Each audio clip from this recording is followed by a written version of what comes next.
बात करने वाले हैं डोलेक्स एग्रोटेक स्टॉक के बारे में। देखो स्टॉक के बारे में दो इंपॉर्टेंट चीज बताने वाला हूं। एक तो स्टॉक के पिछले 5 साल के रिटर्न और एक स्टॉक के होल्डिंग पैटर्न के बारे में। देखो ये दो वो चीजें होती है जिनके बारे में अगर आपको थोड़ा सा बारीकी से पता चल गया तो समझ लो आपने उस स्टॉक की 80% प्रेडिक्शन मतलब जो एनालिसिस है वो आपने तुरंत यहाँ पे कर डाली। मैं यहाँ पे प्रेडिक्शन नहीं कहूंगा, मतलब एनालिसिस आपने कर डाली, ठीक है, जिससे आपको पता चलेगा भाई वो स्टॉक ने पिछले 5 साल में क्या रिटर्न दिए, क्या स्टॉक में रिटर्न देने की क्षमता है या नहीं है, कौन से ऐसे टाइम ड्यूरेशन है जहां पे स्टॉक भर भर के रिटर्न देता है और ऐसे कौन से टाइम ड्यूरेशन है जहां पे यहाँ पे थोड़ी सी वीकनेस नजर आती है, कौन से नेगेटिव टाइम ड्यूरेशन है जहां पे भारी भरकम गिरावट यहाँ पे देखने को मिल सकती है। एक पैटर्न आपको समझ में आ जाता है, ठीक है। दूसरा यहाँ पे स्टॉक के होल्डिंग पैटर्न के बारे में। देखो किसी भी स्टॉक का होल्डिंग पैटर्न कम से कम 50% प्रमोटर की होल्डिंग तो वहां पे होनी चाहिए, ठीक है। मैं तो देखो उसी स्टॉक में इन्वेस्टमेंट करता हूं जहां पे किसी भी स्टॉक के अंदर प्रमोटर की होल्डिंग 50% रहती है। 50% से नीचे का मतलब है वहां पे स्ट्रेस लेना,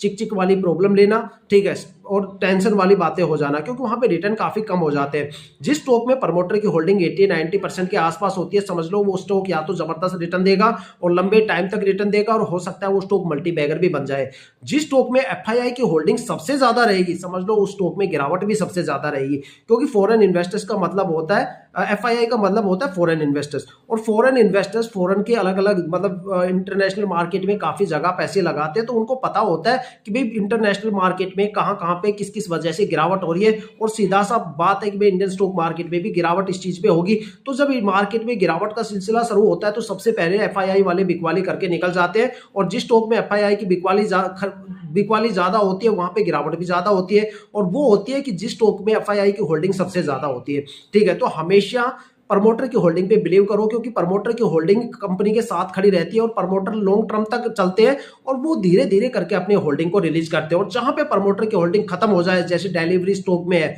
वहां पे प्रमोटर की होल्डिंग खत्म हो गई, वो उस स्टॉक से जितनी जल्दी निकला जाए निकल के भाग जाए, नहीं वहां पे पिटाई का माहौल बनते देर नहीं लगेगी। तो इस स्टॉक में मैं पिछले 5 साल के रिटर्न के बारे में बता रहा हूं। तो उस रिटर्न के बेस पे देखो मुझे लगता है भाई स्टॉक के अंदर एवरेज प्रॉफिटेबल है, चाहे आप 2 साल होल्ड कर लो या 5 साल होल्ड कर लो। यहाँ पे 28%, 28.5% से ज्यादा रिटर्न स्टॉक ने नहीं दिया है, और यहाँ पे जो सबसे कम रिटर्न मिला है वो यहाँ पे 3% का, 3.5% का मिला है। 3 नेगेटिव टाइम ड्यूरेशन है, 2 शॉर्ट टर्म में और 1 लॉन्ग टर्म में, जहां पे करीब 1% से लेके 17% तक गिरावट स्टॉक में हुई है, ठीक है। इससे ज्यादा गिरावट यहां देखने को नहीं मिली। अब मैं थोड़ा सा डिटेल में बताता हूं। स्टॉक में जो प्रमोटर की होल्डिंग है वो 71.69 है, और रिटर्न के बारे में बताऊं तो स्टॉक ने 1 वीक में 5% का रिटर्न दिया है, 1 मंथ में 1% की गिरावट हुई है, 3 महीने में करीब 16% के ज्यादा गिरावट हुई है, 6 महीने में 3.5% का रिटर्न दिया है, 9 मंथ में 7.5% का रिटर्न दिया है, 1 साल में करीब 17.5% की गिरावट हुई है, 2 साल में करीब 8.5